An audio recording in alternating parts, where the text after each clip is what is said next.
Okay, it's 6 p.m. I'll declare the annual electors meeting for 2026 for the City of Albany open. A couple of housekeeping matters. First of all, is there any objection? We have a request from Councillor Brough to attend remotely due to family commitments. Is there any objection from anyone about him attending via Zoom? No? Good. Thank you. How are we going? Right, okay. That's fine. Councillor Brough, no objection. Thanks, Mayor.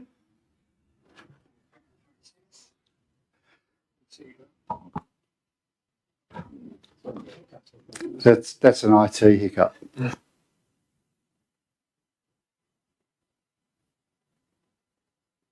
But secondly, I'll just remind councillors that this is a meeting of electors. You do have the option to vote should you wish. You can also abstain if you so decide.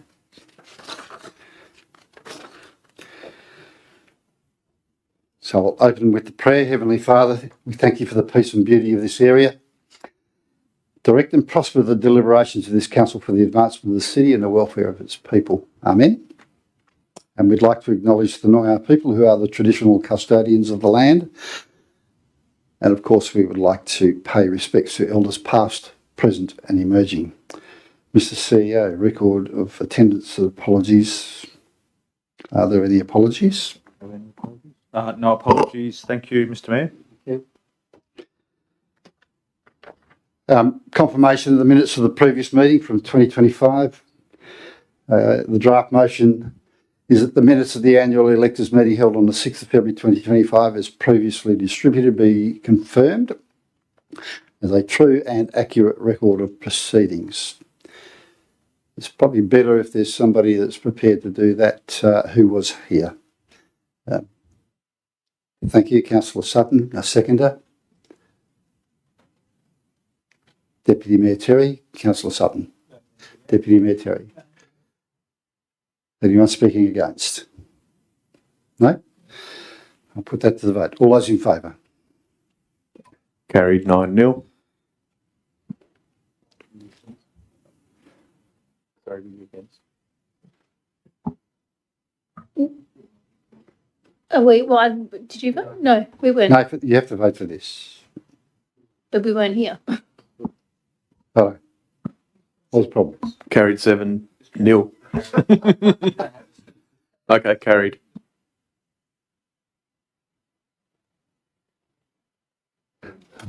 Bureaucratic technicality. Receipt of the annual report for the financial year 24-25. The draft motion is that the City of Albany annual report for 24-25 financial year be received. Someone to move? Deputy Mayor Terry. Councillor McLaren. Deputy Mayor Terry. Thank you, Mayor. This is another great record of what we've been up to, or what the city got up to during years 24-25. Lots of highlights with the projects in there. Obviously, the surf reef being one, the motorsport park, the upgrade of the surf lifesaving club, and lots of different things through the course of the year. It's really put together really well. As I said, lots of highlights. Don't really have much else to say. Thank you, Councillor McLaren. Thanks, Mayor. Well, I had an idea that Deputy Mayor Terry would focus on, the good things in this report, because there are so many good things, and it's important that we acknowledge the work that the City of Albany has done over this past year. It's been a very formidable year of achievement. In looking at the annual report, I just want to say there's still a couple of gaps of work that we have yet to do. And that would be the ones that I want to focus on is the ALAC. Now, ALAC is our Albany Leisure and Aquatic Center, as you know, and it's on page 55 of the annual report. There's some numbers there for us to look at. And one says it's 150,000 a year in gym profits and 340,000 a year profits made from the swim school. It is a well-loved facility in our city, and there are 124 families enrolled and going up. ALAC memberships have increased 2% on previous years, and we can only expect that to increase. Members, we have to start looking after ALAC. And when I had a look at the long-term financial plan, there is no allocation in the long-term financial plan for the redevelopment of ALAC. And one of the reasons is we haven't done that essential step of doing the business case. So last year, we did look at a feasibility study, looking at some of the options for redevelopment, but we need to really put that back on the agenda for this year and do that hard work of the business case. And I know that we've talked about going and visiting some of the other leisure centers around the state, which is a good step forward. But we have to do that sooner rather than later, so that next financial year, when we table our annual report, we have some progress towards replacing or refurbishing or redeveloping the ALAC. We know that it's got within a 10-year lifetime, so this needs to be in our long-term financial plan.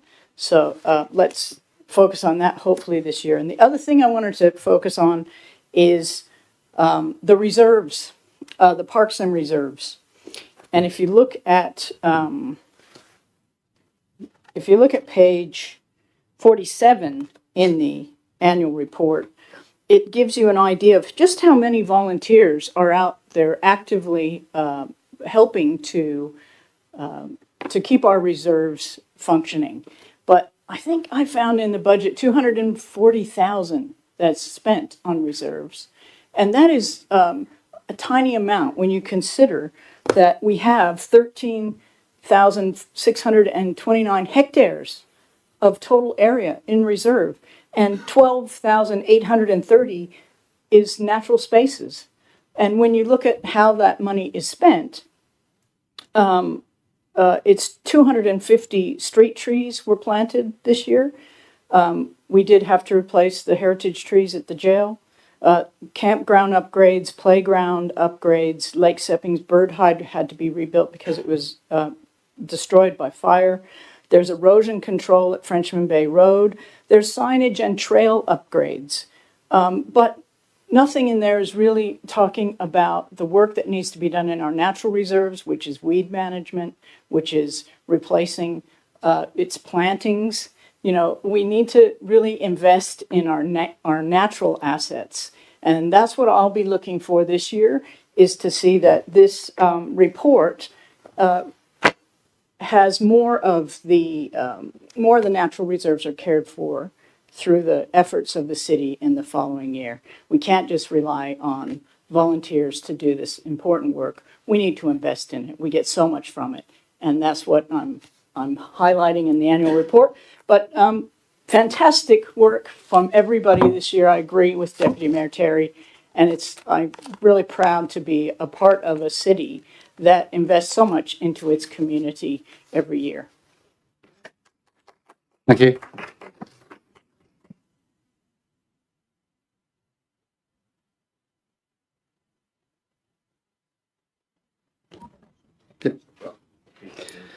Councillor Bruff, do you have anything you'd like to comment around the annual report? No, thank you, Mayor. I'll open that up to members of the public. Does anyone from the public wish to come to the microphone and discuss the annual report? I'll be very disappointed, Sandra, if you don't come forward.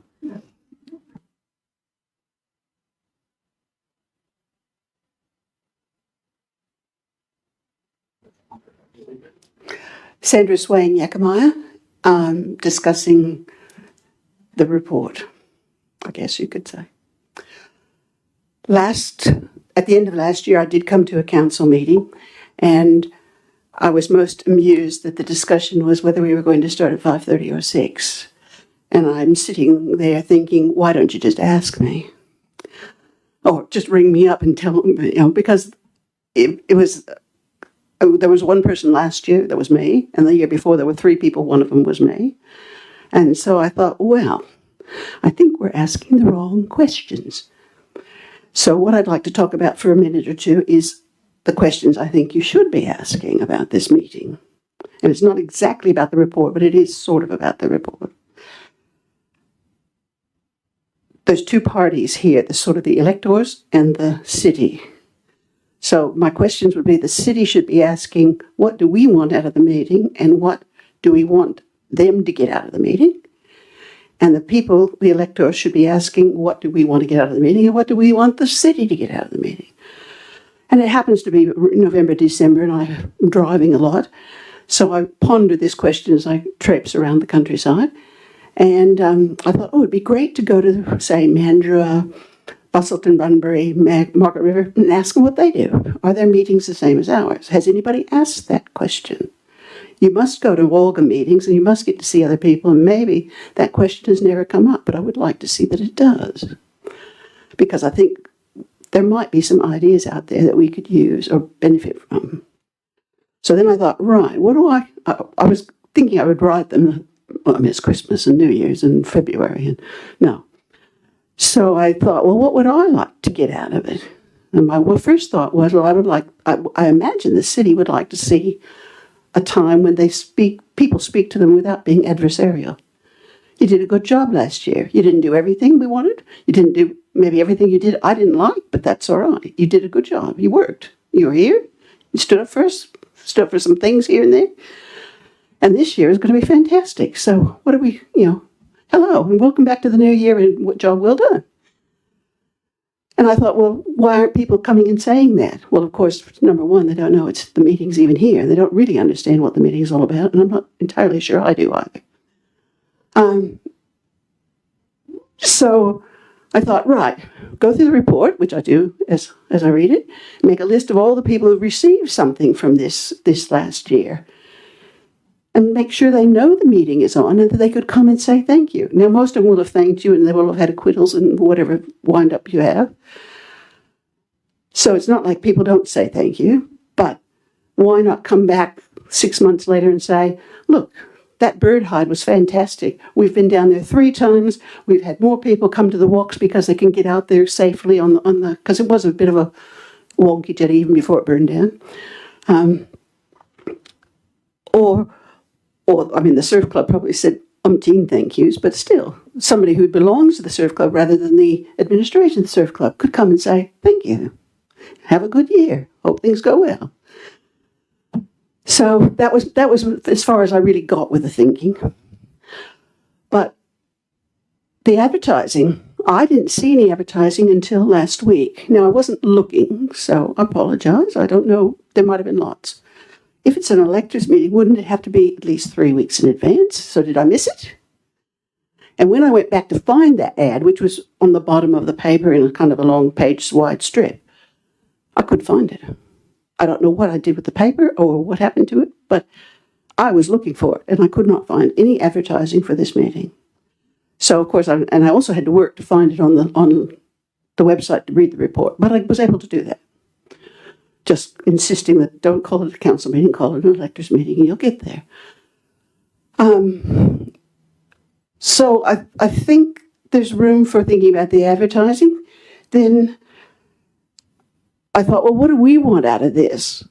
Well, I wouldn't mind getting some more information about, like, the meeting structures or maybe the departments, because it's really about the city and the electors. That's the way I understand it anyway. I mean, could we feature a department each year and have the people of that department here and talk to us a little bit about something or other? I'm assuming we have the formal structure because it's a requirement, legal requirement. I'm assuming the whole meeting because it's a legal requirement. Otherwise, we could stick it onto a council meeting and not be bothered. I haven't mentioned food. Of course, if you really want people here, if you have a reason to want people here, food always works. But I don't believe in coaxing people with food. But it is a possibility if we come up with a really good reason to get lots of people here and we have a department willing to speak to us and we're doing a show. The other thing I wondered is, could the people who've received stuff from the council, I wasn't watching. Could they be asked to come back as part of their acquittal and say 2 minutes worth of stuff? So that's what I'd like the council to do. Ask the questions. Thank you. Yep. There are some legislative requirements around the structure, obviously. They're all very similar around the state. That's the way it's structured. Thanks for that input. Noted. But this is your meeting, not our meeting, and that's so in many respects. I think the next section is the most important section, which is the public question. So is there anyone else who'd like to make a comment around the annual reports? Questions? Yes? I will, and I'm also down to speak. Well, they're separate, so if you've got a question on the annual report, if you'd like to come in, tell us who you are, the suburb in which you live, and the question that you have. So, Mandy Arnold, Yakamaya. Councillor McLaren. Councillor Lynn, I totally applaud your foresight for ALAC. Brilliant. And also bringing up natural reserves, which is a big passion of mine. And for about 20 years, I've been walking along the Yakamaya Creek behind the school. I've pulled out thousands, and I'm not exaggerating, thousands of weeds. And it's my peaceful space. So when you talk about allocating funds for natural reserves and mentioning how it has been spent, as an what am I? I'm at an electors meeting. Aren't you the elected? I'm a resident. I'm a ratepayer. You're also. Let's have more green spaces. Let's spend more money on them. Let's get the volunteers involved because people love to get together in green spaces. Thank you. Thank you. Annual report we're talking about, Mr. Dowse? Yes, I thought I'd just, as a member of the surf club, I'm not on the committee, I'm not part of the elite of the surf club, but if I may, on behalf of the surf, any other members of the surf club here? Are you a member of the surf club? You are. So, if I may speak for us, the hoi polloi of the surf club, thank you all for the work. Because, for example, as the Secretary General, the CEO, sorry, as he well knows, every so often there is something wrong at the beach. And I usually, and I must apologise in advance, Your Excellency, because I generally email the CEO and say, come on, mate, fix it. And it's fixed. For example, we had a problem with a shower recently, and I didn't report the most recent problem. And yet when I went to the beach this morning, the problem was already fixed.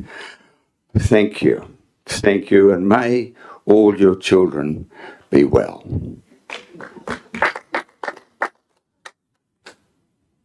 Anyone else? Any councillors want to make a comment on the annual report? If not, we'll close it off. All electors can vote on this, so I'm just going to put that draft motion forward that the City of Albany annual report for 24-25 financial year be received. All those in favour?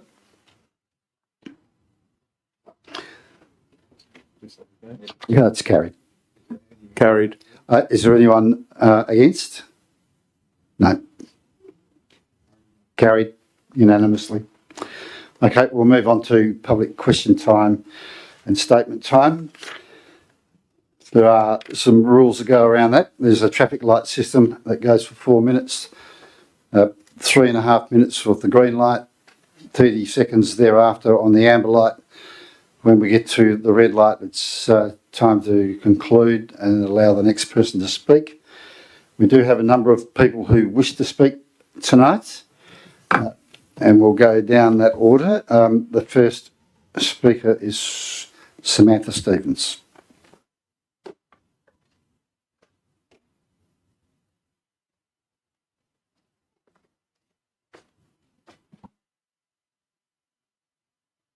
that's on. Samantha Stevens, 37 Rowney Road, Robinson, Albany Waterwatch. Mayor, councillors, CEO and fellow electors. My question tonight is this. What are the city's long-term environmental outcomes and how are we measuring whether we are achieving them? I ask this after reading the 25-26 budget papers, particularly the CEO's message which refers to long-term environmental outcomes as part of operational and capital programs. It's an important statement, and I'd like to better understand what those outcomes mean in practical terms and how progress toward them is being tracked. From a community perspective, there's a disconnect between policy intent and what is happening on the ground in some reserves. The budget shows clear commitments for paths, fences and maintenance, but it's difficult to see a clear, visible commitment to resolving ongoing issues such as illegal tracks and vegetation damage. Many of these issues remain unresolved over long periods of time. Before problems can be fixed, they need to be understood factually. What exists, where it exists, and at what scale? So my next question is, does the city have a mapped baseline of unauthorised tracks and disturbed areas and a consistent, accountable program to reduce them over time with progress being reported publicly? We already do this very well elsewhere. Volunteers help to monitor whales, turtles and other key environmental indicators. We value baselines and long-term monitoring. It seems reasonable to ask why similar approaches are not more visible in reserve management, particularly when modern mapping tools and community expertise are available. Many of the required actions are straightforward. Brush, gate, rehabilitate, sign, educate, enforce, early interventions that prevent long-term damage. Clearing native vegetation is against our local laws, but enforcement varies. Sometimes it's quick and public, other times damage is left for months or even years. That kind of inconsistency undermines community trust. We saw a recent example where the city rightly publicised a successful prosecution for illegal wood collection, highlighting the importance of falling timber as habitat. But in Sandpatch Reserve, illegal trail construction was reported in October 2024. Residents were advised closure works would occur by early the next year. They didn't. As of January 2026, 15 months later, the track remained opened. The city had only offered to close one of the affected tracks, even though multiple unauthorised tracks had been reported. Offers of community help were welcomed, but action has still not been completed. That is not a long-term environmental outcome. That is drift. I'm not moving a motion tonight. I am instead making a valid request to close the gap between policy and practice. We already have the local laws, the strategies and community goodwill. Another motion is not needed. What's needed now is leadership and follow through. If we value biodiversity, we must protect it consistently. If rules matter, they must be applied predictably. And if we speak about long-term environmental outcomes, we should be able to demonstrate how today's actions are delivering them. Thank you. Thank you. I'll make a quick response and then perhaps some of the staff might like to respond or might not be, might take that on notice. I think we've made some genuine attempts out, particularly out at the Sandpatch over the last 2 or 3 years, and you've acknowledged that. But most certainly there's a balance between budget, resources, staffing, and 500 plus reserves that we manage over 4,800 square kilometres of land. It's quite simply very difficult to keep up with it. What we are, so we have worked hard on Sandpatch, particularly with the Stibwell Bridle Trail Group. And secondly, on the mounts, where we've had for many years problems around illegal creation of mountain bike tracks and walking trails that have happened over time that create erosion. Now, we've made a very big commitment to the rehabilitation of the illegal tracks and those tracks which are causing environmental damage on the mounts, and I think that is a massive step forward. The creation of the mountain bike trails might might sound like an oxymoron, but what it does do is has properly structured tracks that direct people to tracks that don't contribute to the detrimental effects on the mounts by creation of illegal trails, which would pop up very, very regularly, and there was conflict with walkers and mountain bikers. Secondly, we are also upgrading the walking trails on the mounts this year, and that'll be finished by June, with a similar view that those illegal walking tracks that have been created over the years, which are causing environmental damage, are going to be rehabilitated. It's not a small program, but it is a demonstration from the city of our commitment to do exactly what you're talking about. But I will predicate that with, again, it's a matter of resources, vast areas that we're trying to look after, and we're trying to do the best thing. And finally, I'll say that we are working on our biodiversity strategy. That is, we're not paying lip service to that. We're actually working our way through that. And Councillor McLaren, I'm sure, will be keeping us to task on that as we progress through 26. Does anyone from the administration wish to comment? Thank you, Mr. Mayor. And I think there was a number of questions that Ms Stevens made, and I think the first one related to environmental outcomes from the city, and I think we do take that seriously. We have a number of actions that we're reporting through to council. We are developing our own climate dashboard that will measure some of those arrangements. We've got fleet, we've got waste management, so we're very conscious in terms of how we're operating our business and in terms of the impact that's having environmentally. So I think your comment is certainly acknowledged and noted, and I think as we develop more sophistication into our business, you're going to see more of that reported. And there's also standards coming into environmental reporting that larger organisations will need to be accountable for and report on into the future. So I think we take that seriously, and we'll continue to make sure that elected members and public and transparency and openness in that space. I think there's acknowledgement that there can be improvement, so that is noted. I think the Mayor has addressed the second question in relation to unauthorised tracks across the city. I think we've been able to demonstrate that we are making headway and improvements into that space, but I think it really is a component of education as well. I think you know that space really well, and I think the city has quite openly tried to form good relationships with community groups, and we have made efforts to combat some of that illegal activity, and I think there's room for improvement. We acknowledge that, so I think the Mayor's comments are taken on board in that space. And I think your third question related to the Sandpatch Reserve specifically, and there's been ongoing conversations with community in that space. So I think if there's any further gaps in the questions that have been raised tonight, Mr. Mayor, we'll take those components on notice and provide further information. Thank you. Okay, thank you.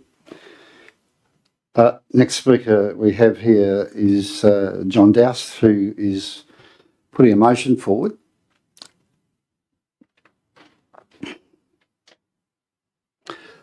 Would you like to read the motion? Good idea. Great. How's that? First of all, my name is Doust John. I live in Spencer Park, and as you well know, I'm on the cusp of Yakamai. Manang Nunga, elders past, present, future. Respect. Will I read the motion first? I've got a preamble. Read the motion and then we'll need a seconder. Okay. That council designate lot 4743 North Road, Yakamai as heritage bushland to protect the area from future development. 2. Allocate funding in the 2026-27 financial year budget for the purchase of adjoining freehold land and installation of barriers to protect the heritage bushland from unauthorised use by vehicles. Thank you. Do we have a seconder for that motion? Oh, thank you. Thank you. I'm sorry, Mandy Arnold? Mandy Arnold, Yakamai. So you're free to speak. Same rules, 4 minutes. Thank you. I won't need 4, unless you'd like me to tell you a story. It just came to me. Sorry, all right, here we go.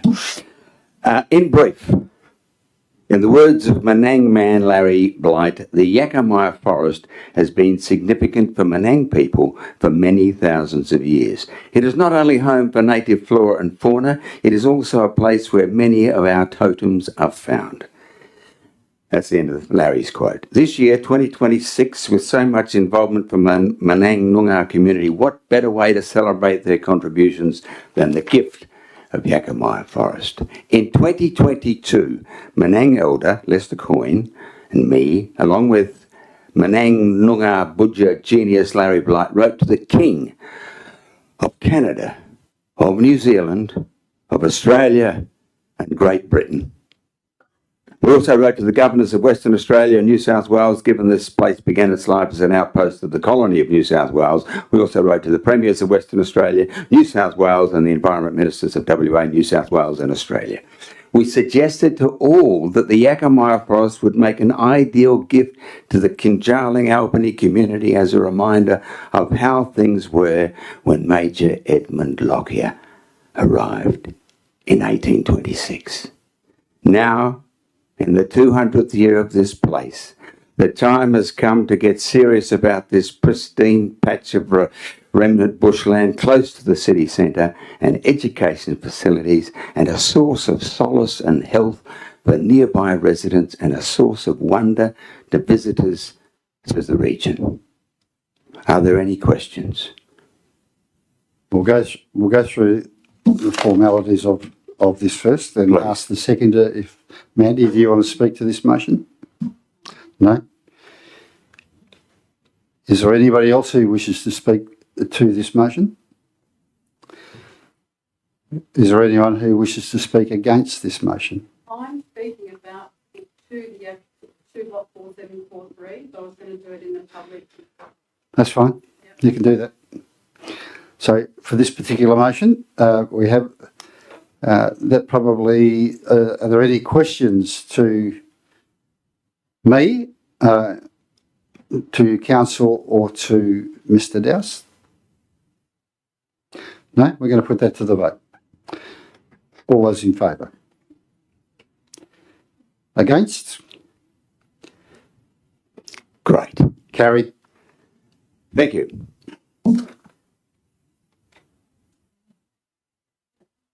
Thank you. Sandra, you're on the list to speak. Was that what you were going to talk about? Yes. Thank you. Do you wish to speak again? No. Okay. Probably used up 2 spots anyway.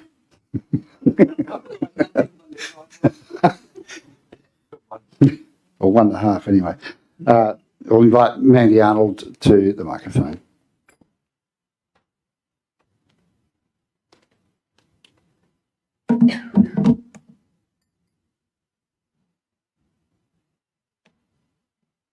Sorry, I'm not used to using a laptop, but I'm reading from it.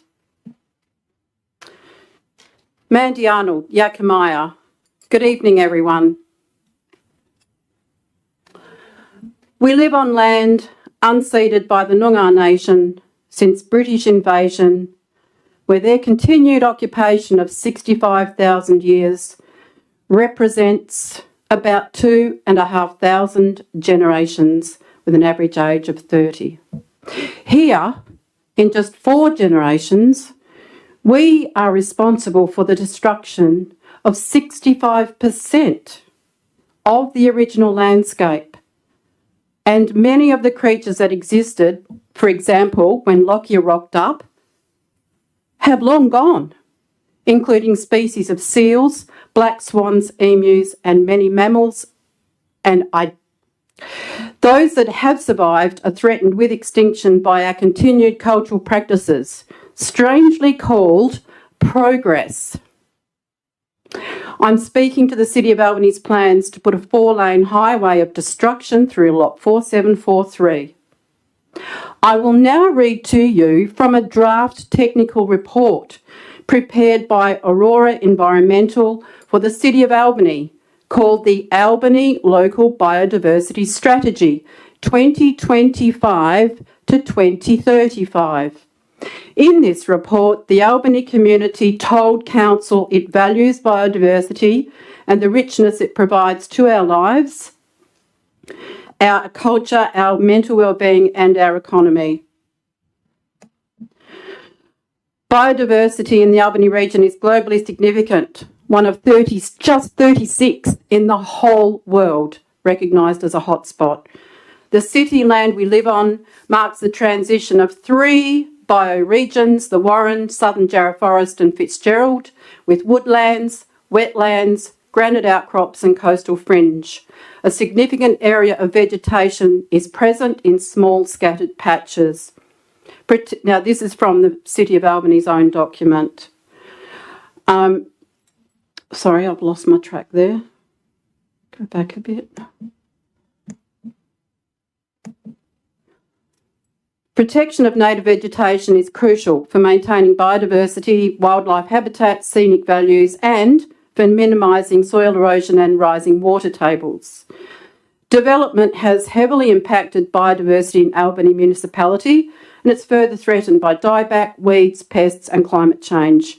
Continued reductions in the size, number, and functionality of vegetation remnants, waterways, and wetlands increases pressure on ecosystems and flora and fauna species. As conservation reserves become less able to retain their values as isolated islands in a cleared or urbanised landscape, a vegetation linkage or macro corridor approach, which connects conservation reserves with other remnant native vegetation on private land, is an important initiative for reducing the loss of biodiversity. Talk about the link between policy and practice. The City of Albany has taken a major step toward protecting biodiversity in its own document, the Local Planning Strategy 2019, which states, development will generally only be supported in cleared areas. Clearing of vegetation may be supported in liaison with relevant state government agencies only where its conservation value has been assessed as low. Biodiversity underpins all life on Earth. City of Albany, please save Lot 4743 and make it a bicentenary heritage park. Save it for our future and for the many species of plants and animals that rely on it. Thank you. Thank you. Tony Gunning.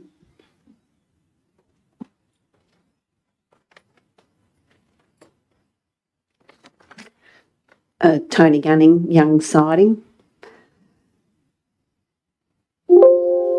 I'm a nature lover, and you've heard all about our globally significant environment that we'd like to preserve, and I'm here to talk about weeds.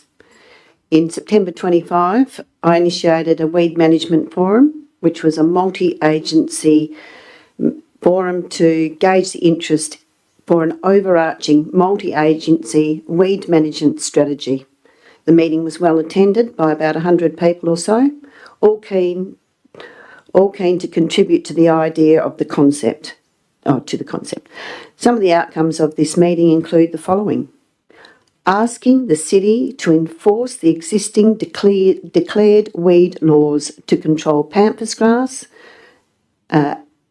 arum lilies, gorse and blackberries. I'll be back another day to talk about Sydney wattles. It is recognised that the disbanding of the APB, that the responsibility to control these weeds is now with the city. I urge the city to advocate to the state and federal governments for more funding for long-term management of these weeds.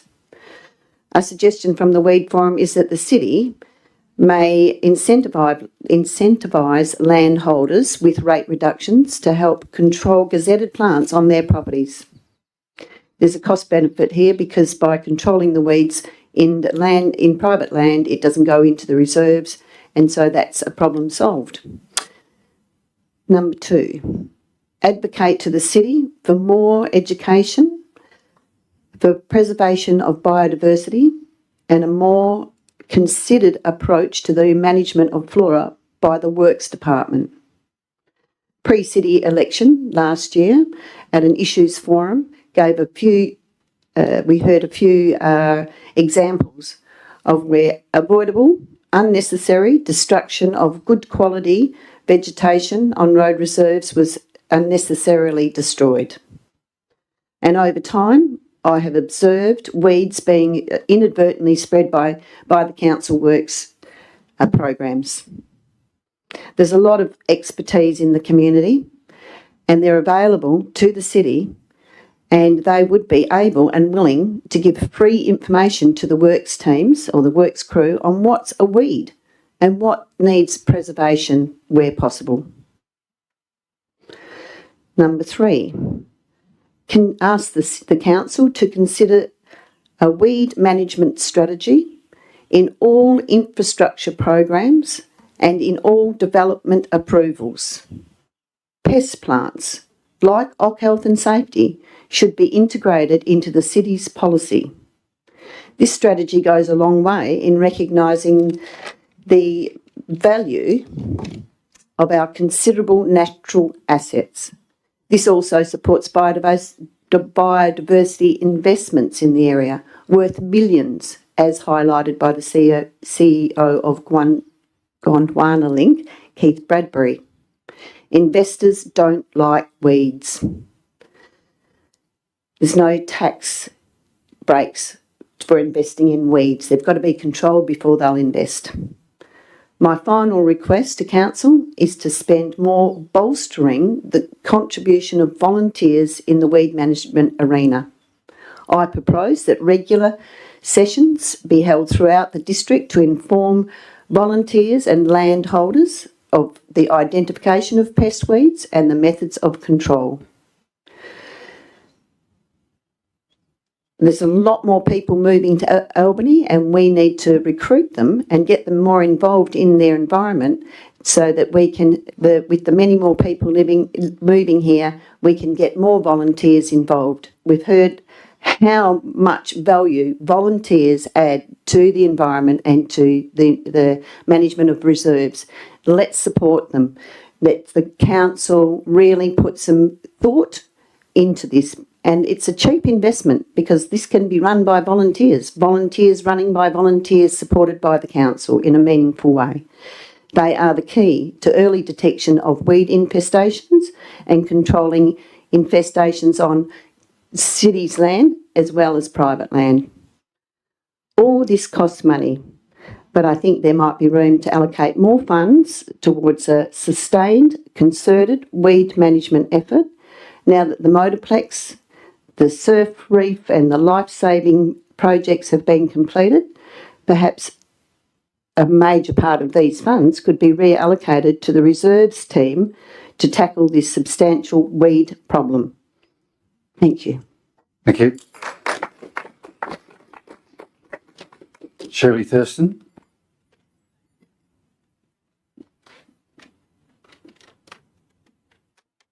Hello, Shirley Thurston from Centennial Park. My question was really about the safety in the city. I know that the council have been active in changing the speed limit in the city zone to 40 kilometres an hour and in the high pedestrian areas. But I live in the city and I don't feel that that's being enforced, and I feel that it's quite dangerous walking around the city. So one is the speed. It's really difficult to cross the streets. If you wanted to cross the streets from Lockyer Avenue near Woolworths, it's almost impossible at some times of the day. I know that there was reducing the speed limits. I'm not very organised. And I know there was some draft recommendations for pedestrian safety, and so some things have been changed. This is going to address the issues of more traffic, and I think that cars aren't considered of walkers. So someone that walks around the city is, I feel, unsafe. It's hard to cross. It's hard to cross Lockyer Avenue. It's hard to cross the side streets when you're walking up and down York Street when there's a lot of traffic, because the cars are actually looking for other cars on the right. They're actually not looking for pedestrians. There's so many cars in the city. So as someone who lives in the city, I feel quite unsafe. And I just wanted to know if there's anything being done to address that. So I know that in your report it had emphasis on using zebra crosswalks, pedestrian refuge and safe routes for seniors and others, with advice to cross as few roads as possible. But if you're living in the city, it's impossible to get safely across the roads without, taking your life in your own hands at some times of the day. So I just want to bring it to the city. It is important. There's a lot of cars in the city and there's a lot of people walking around and it's dangerous. I feel unsafe. Thank you. Well, I'll make a couple of comments on that. And noted, we are concerned within the city, and we're very pleased that we're able to work with Main Roads to get the speed limit down to 40. Deputy Mayor Terry in particular, who probably would want to go a bit lower. But we have to work with the Main Roads. We have other flashpoints around the city, particularly over near the North Road IGA, where there's a school crossing, where we have been working endlessly to try and get a safer passage for the kids to cross those roads. And similarly, we had a fatality at the top roundabout, the crossing between the ANZ Bank and Southern Regional Medical Group. And it's really about driver behaviour, which can be appalling. And we're looking for remedies to slow the traffic down there. But it's amazing how many people put their foot down as they come out of that roundabout. So some of it's around driver education. We, for example, got a lot of criticism around Aberdeen Street and making that much narrower. And we had a safety audit done on that because people were complaining it is too narrow, and the safety auditor came back and said, actually, it should be narrower to slow people down more. He said, and his comment, which has stuck with me the whole way, is Albany drivers are very poor drivers. So, I mean, it's some education. We're aware of issues around, if you only have to go back 10 years, and there was dual lane up and down York Street, which was taking your life into your own hands. So we are cognizant of the issues you've raised there, and we're not sitting on our hands. But these things take time and investment and the cooperation of multi-agencies. So we're noted. Thanks for bringing it up. Does anyone else want to comment? No, I think the admin's happy with that comment. Rachel Hodson.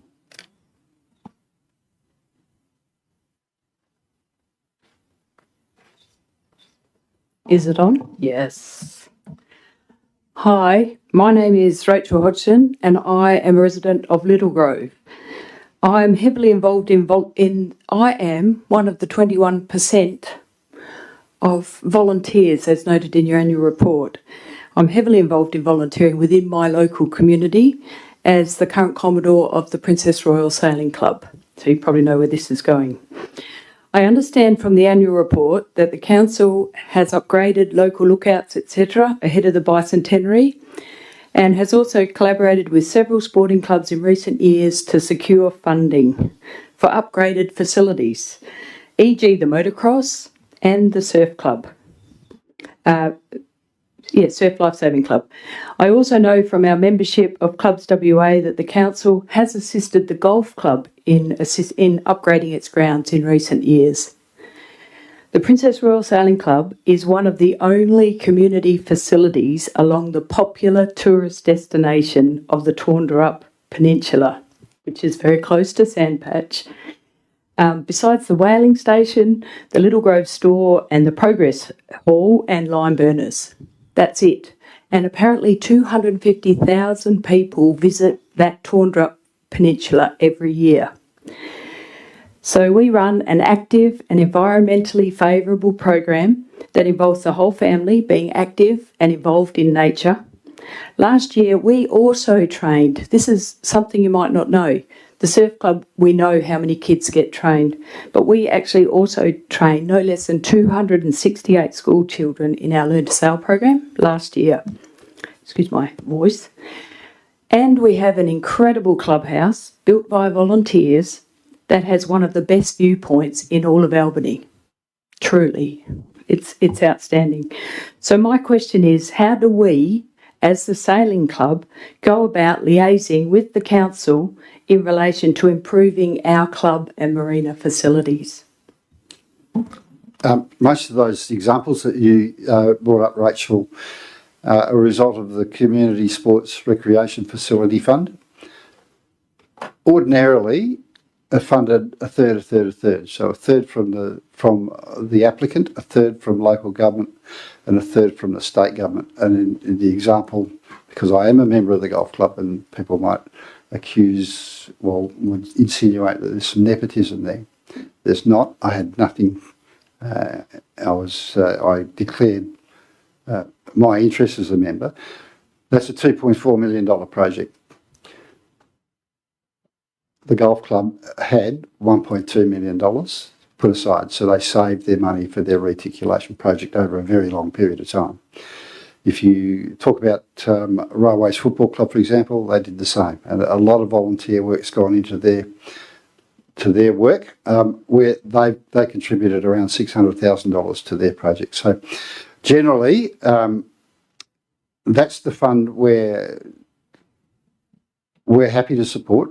We have some criteria that base around that, but it certainly helps if the club has some money or the applicant has money to contribute towards the project. And then the state government assess those, and those assessments are taken out of our hand by a department of, what's it called now?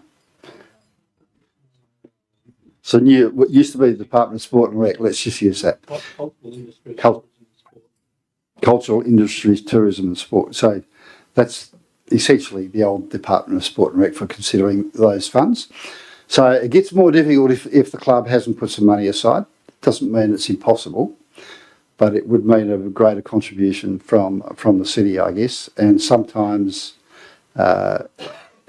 we put forward proposals to the government. They're assessed and ranked by the government, and the results come back. Not everyone's successful, but certainly if you go closer to the top of the pile, if you put some money aside. A question for you: how's the new jetty going? The new jetty requires quite a lot more money than we have, Right. Which is, I think, what I'm here for today. Right. So the jetty is part of our infrastructure, right? Yep. So We've had a report that said that it could cost anywhere between 6 and 12 million. Yep. For a new one, 100 bays. Yeah. What about the boat ramp? Yep. We've got a boat ramp. Yep. You've got a boat ramp. Yep. Right. It's So fun. look, those sorts of numbers make for election promises, and that's another way around it, is to lobby local members around election time. I mean, we did a lot of that for Centennial Sporting Precinct, and there was, I think, there are other ways to fund them, but you've got to get creative and be persistent. Mm-hmm. The Centennial Precinct from 2014 through to currently is about $40 million spent, of which the city probably spent $4 million overall. So there are ways to do this, and if it's $6 to $12 million, you're not going to have a third of that. 6 to 12 million is the jetty. There's also all the infrastructure along the foreshore, Yep. and there's also a clubhouse. All right, I think you probably need to come in and have a chat with us and give us a bit more of an idea about what your aspirations are. But there are multiple ways to start to have conversations about that. But those big numbers, you've got to be at that for a few years. And if you talk about, things that some of the infrastructure around motorsport or the surf reef and those things, they are 15, 20 years, 30 years in the making. So you wouldn't want that to take 30 years, but come and have a chat to us, talk about your aspirations, and then we'll start to try and see if we've got some pathways forward. There's an election every 3 or 4 years. Thanks. Thank you. Thank you. Is there any other member of the public that wishes to address the electors meeting? Annie? Come forward. Yep.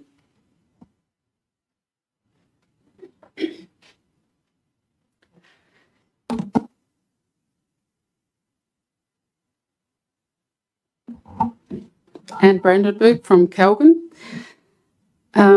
I've just been glancing at the report here as the chatting's going on, and I see here under the City Communications and Community Development heading, there is a point which says the Council has established a new Communications and Engagement Advisory Group and commenced implementation of a new engagement toolkit and reporting processes. And I look at this in regard to what's happening at Nannarup, what's happened out at the Calgon in the past that I've been intimately involved in, and I'm sure it happens elsewhere in the community, the council, in our shire, or our council region. When Candy-Up was being proposed for 2,000 square metre lots, we as a community felt like we were coming from behind all the time.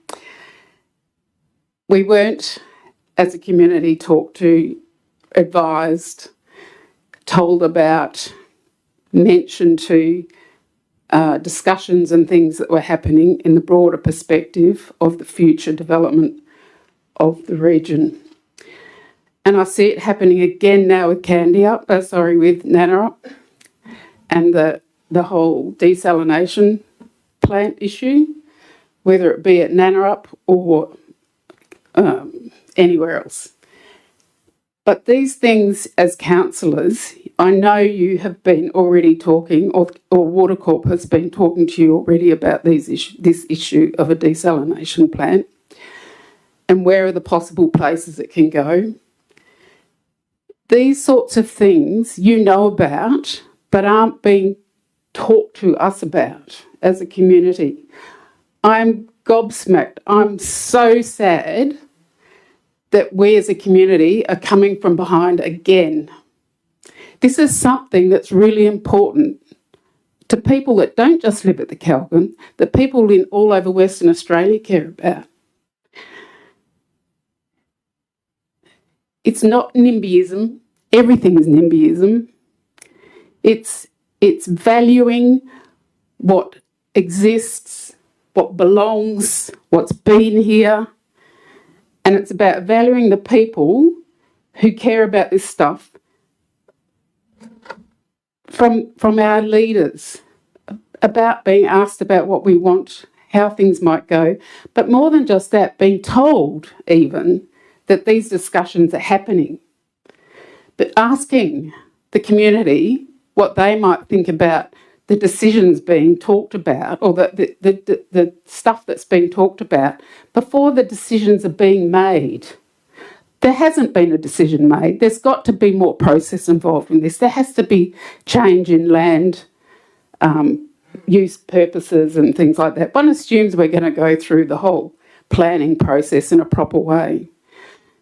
But councillors, we wouldn't have to get to this devastating point as a community, fighting so hard for things that we value and think about from a broader perspective, and just naturally expect that our leaders are thinking about themselves and on behalf of us. I'd like to see our council engage the community way earlier than they are on lots of things, and Nannerup's just one of them. It's a statement.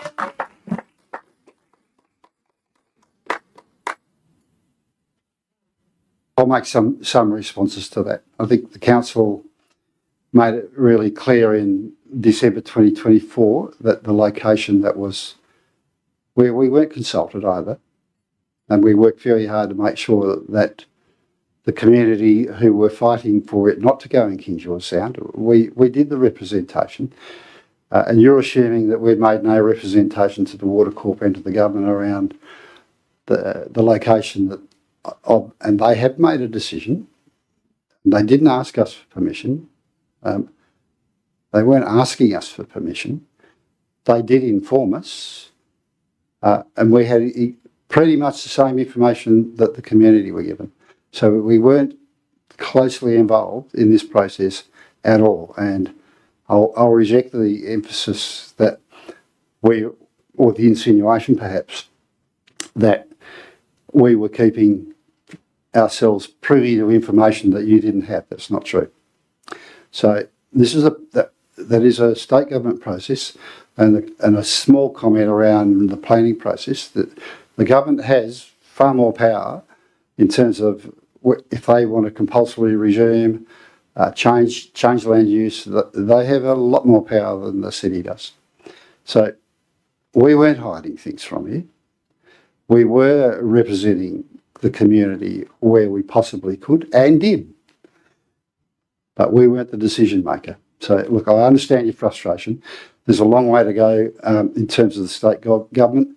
What I have asked the Minister to do in terms of community consultation is, when the community reference group was formed, Nannerrup wasn't necessarily on the radar, and that the community reference group did not have a lot of residents from Nannerrup. Now that you're clearly on the radar and it's the location that the government selected, I asked the Minister to reconstitute the community consultation group to include Nannerrup residents, and he's given me an undertaking that would happen. In terms of the community engagement group, if we go all the way back to Candiac, look, we have formed that community engagement group to try and improve our consultation with the community on various issues. Sometimes things happen where, they're not pleasant decisions. But it's very clear from the expert advice on desalination that the Water Corp said we are going to run out of water by 2030. So we, as a council, took a position that we supported water security. They are the experts about what that mixture might be, whether it's a mixture of groundwater and desalination, and we are not the decision maker on the location. So I'll leave it at that in response, but I understand your frustration. Does anyone else wish to address the electors meeting?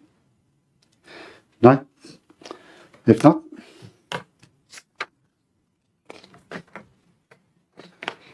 that closes public question time and statement time, and I'll declare the meeting closed at 7:02. Thanks for your attendance.